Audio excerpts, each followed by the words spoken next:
Bismillahirrahmanirrahim.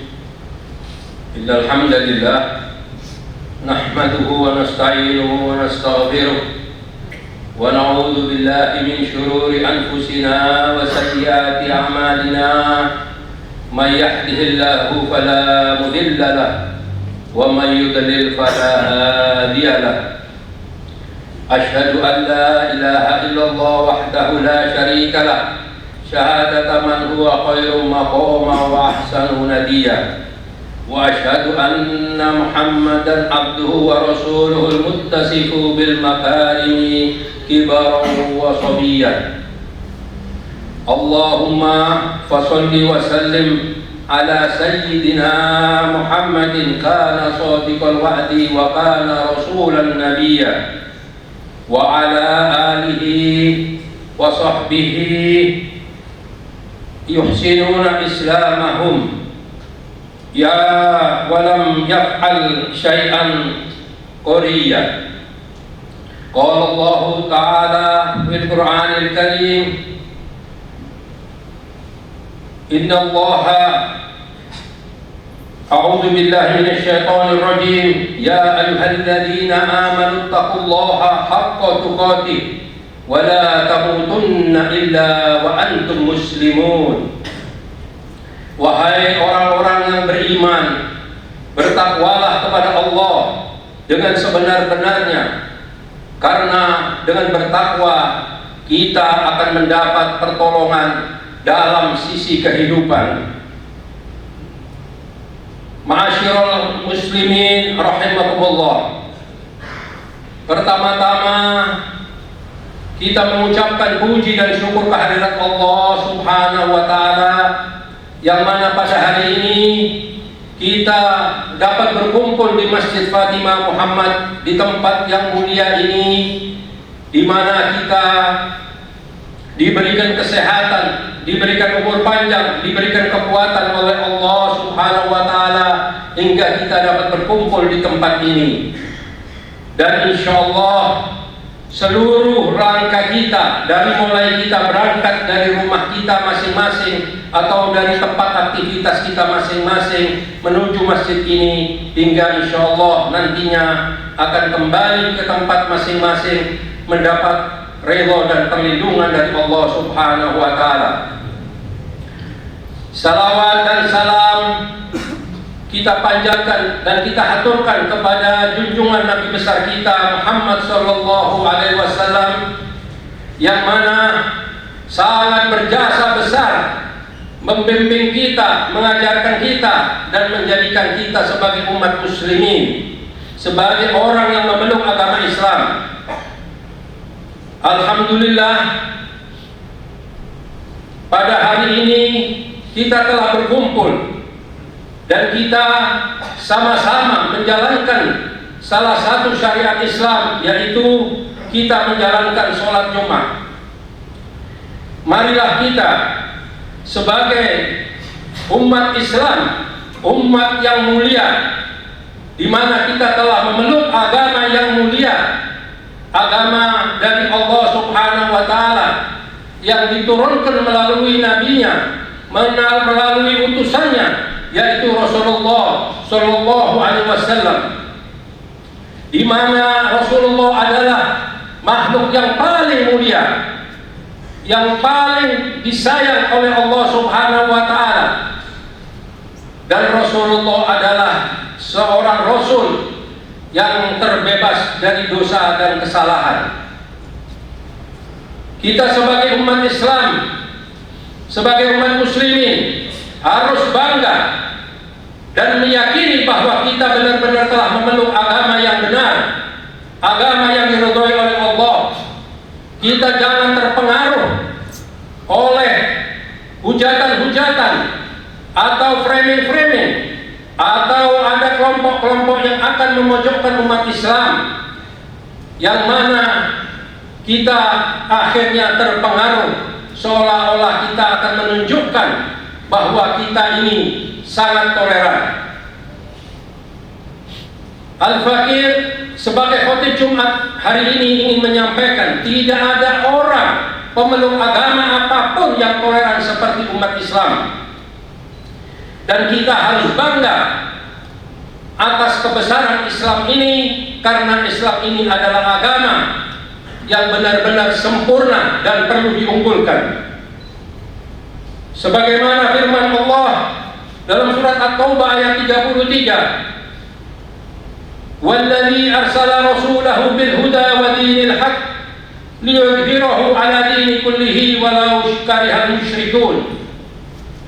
Di sini dijelaskan bahwa agama Islam diturunkan dengan melalui Rasulnya, Rasul yang mulia, dan agama Islam adalah agama yang benar dan agama yang dimenangkannya dan agama yang layak diunggulkan.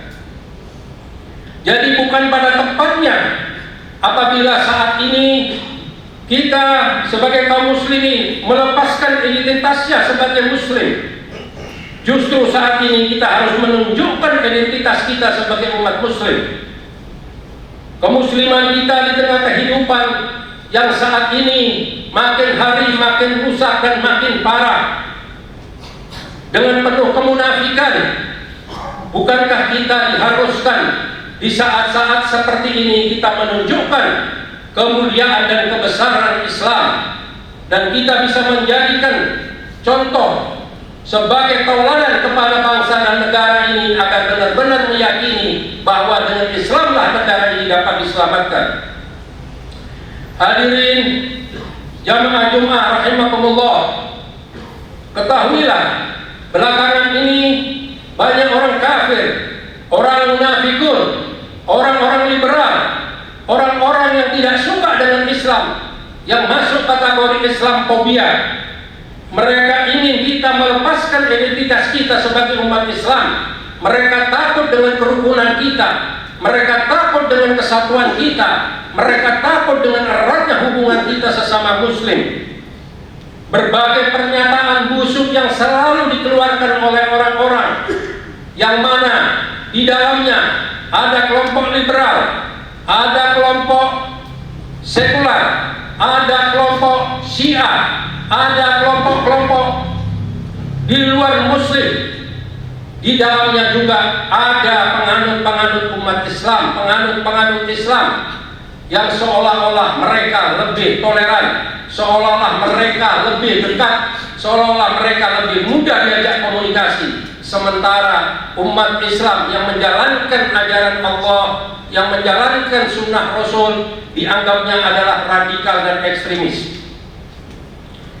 Lihatlah bagaimana kaum-kaum sekuler, orang-orang yang selalu memainkan Islam dan memanfaatkan Islam, di saat mereka punya tujuan merebut kekuasaan, mereka tanpa malu-malu berdandan, berpakaian, berpeci, berbaju kukuh, bahkan yang tadinya tidak berhijab dan berkerudung saat ini berkerudung dan berhijab. Dan tidak ada rasa malu sama sekali. Yang tadinya tidak mengenal Islam justru mulai turun, keluar masuk pondok pesantren, keluar masuk pengajian, keluar masuk masjid. Bahkan amalan ibadahnya didokumentasikan dan diviral-viralkan. Para hadirin sidang Jumat yang saya muliakan, khatib pada hari ini bukan bicara tentang politik, tapi pada hari ini khatib ingin memotivasi diri Al-Fakir sendiri dan para jamaah yang hadir di tempat ini, yaitu memotivasi keyakinan, kepercayaan diri yang sebesar-besarnya tentang kebesaran Islam, bahwa Islam ini adalah agama yang layak diunggulkan dan agama yang patut kita jalankan semuanya. Kita laksanakan kewajiban-kewajiban yang diperintahkan oleh Allah Subhanahu wa Ta'ala, dan kita jalankan sunnah-sunnah yang diajarkan oleh Rasulullah Subhanahu wa Ta'ala. Pada kesempatan ini, khatib ingin menyampaikan ada beberapa indikator kebahagiaan di dunia, yaitu di mana selalulah kita niatkan, kita bermuhasabah setelah kita melalui tahun 2022, sekarang kita telah menginjak tahun 2023, kita merenungkan diri, kita bermuhasabah. Jangan hanya kita bereforia mengikuti acara-acara non-muslim yang mana melaksanakan acara-acara perubahan di tahun baru. Tapi apakah kita sudah mengintrospeksi diri? Apakah sudah melakukan muhasabah? Menghitung apa yang kemarin kurang kita lakukan, apa yang kurang sempurna, marilah kita sempurnakan dan kita lakukan di tahun 2023. Karena setiap saat, setiap waktu adalah perhitungannya usia kita makin mengecil dan makin susut. Apabila kita tidak berintrospeksi, apabila kita tidak memikirkan tentang nasib kita di kemudian hari, kitalah sendiri yang akan menanggung dan akan rugi itu sendiri. Pada kesempatan ini, Al-Fakir ingin menyampaikan beberapa indikator yang tadi telah saya sampaikan, yaitu kita janganlah berlebih-lebihan atau berambisi tidak terukur, tapi kita qanaah. Kita mensyukuri nikmat dan karunia Allah yang telah kita terima dan kita dapatkan. Sebagaimana firman Allah surat At-Talaq ayat 2 dan 3, "Wa may yattaqillaha yaj'al lahu makhraja wa yarzuqhu min haitsu la yahtasib wa may yatawakkal 'ala Allah fa huwa hasbuh innallaha balighu amri."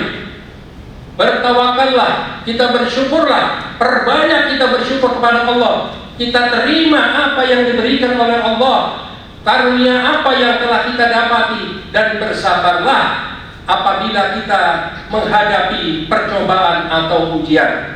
Insya Allah tidak akan lama lagi apabila kita selalu bertakwa menjalankan perintah Allah Subhanahu wa Ta'ala, kita tidak akan mengalami kesulitan.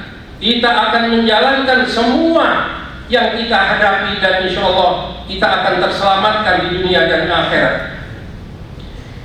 Yang berikutnya, kita adalah ingin memiliki azwajuh salihah, yaitu keluarga yang soleh, istri yang baik. Bagaimana kita di dalam rumah tangga? Karena biar bagaimanapun, apabila rumah tangga kita tentram, rumah tangga kita baik, maka kita akan hidup tentram juga dengan baik, kita menjalankan seluruh aktivitas. Maka dari itu, peliharalah hubungan kekeluargaan, baik terhadap suami istri maupun kepada anak dan lain-lainnya yang ada di dalam rumah tangga kita. Untuk itu, berikutnya Khatib ingin menyampaikan, kita harus memiliki anak-anak yang soleh, mendidik anak-anak kita agar menjadi anak yang soleh, yaitu auladul abrar. Karena dari anak yang soleh nantinya akan dapat membantu mendoakan orang tuanya tatkala orang tuanya telah meninggal dunia. Kalau mereka atau anak-anak kita tidak kita didik, kita tidak berikan pelajaran, tidak kita ajarkan, kita tidak dekatkan kepada agama Islam dan ajaran-ajaran Islam, lalu apa yang bisa kita dapat dari anak-anak kita nantinya? Apakah mereka bisa berdoa? Apakah mereka bisa mengaji? Atau mereka bisa bermunajat kepada Allah dengan sempurna? Idza mata ibni Adam in qata'a amaluhu illa min thalatha, shadaqatun jariyah, aw ilmun yuntafa'u bih, aw waladun shalih yad'u lahu. Jadi apabila telah meninggal Bani Adam, maka terputuslah semuanya. Hanya tinggal 3, yaitu amal jariyah, sedekah, dan doa dari anak yang soleh. Yang keempat, bila solehah, Rasulullah menganjurkan kita bergaul dengan orang-orang baik. Mungkin kita saat ini tidak dekat dengan zaman Rasulullah, tidak dekat dengan sahabat, tidak dekat dengan zaman-zaman imam, tapi kita harus bersyukur kehadiran Allah. Kita lahir, kita besar di negara Indonesia yang mayoritas umat Islam, segudang ulama, segudang kiai, segudang ustaz. Jadi kita sebenarnya tidak perlu ada kesulitan, dan insya Allah kita akan mampu menghadapi semua ini. Yang berikutnya yaitu kita menjaga rezeki yang masuk kepada kita dan kepada keluarga kita, yaitu malul halal. Bukan banyaknya harta yang kita kumpulkan, tapi bagaimana harta yang kita dapat adalah benar-benar dari sumber yang halal dan layak dipertanggungjawabkan nanti di hadapan Allah Subhanahu wa taala. Sebagaimana hadis Rasulullah sallallahu alaihi wasallam, Allahumma kfini bihalalika an haramika, bihalalika an haramika wa aghnini bifadlika amman siwa. Ya Allah, cukupkanlah kami dengan yang halal, singkirkanlah barang-barang yang haram, dan berilah kami kepuasan dunia dan akhirat atas pertolongan dan bantuan-bantuan dan rizki yang Engkau berikan. Insya Allah apa yang disampaikan oleh Al-Fakir pada hari ini dapat bermanfaat nantinya dan dapat berguna baik bagi keluarga atau kalangan atau kerabat yang perlu kita berikan masukan atau kita berikan pelajaran-pelajaran, dan ajaklah mereka hadir di tempat-tempat yang mulia, hadir di tempat-tempat yang membawa ilmu dan bermanfaat. Janganlah anak-anak kita biarkan waktunya dihabiskan hanya untuk berfoya-foya atau hanya bersantai-santai, tidak mengikuti dan tidak mengamalkan ajaran-ajaran Allah Subhanahu wa taala.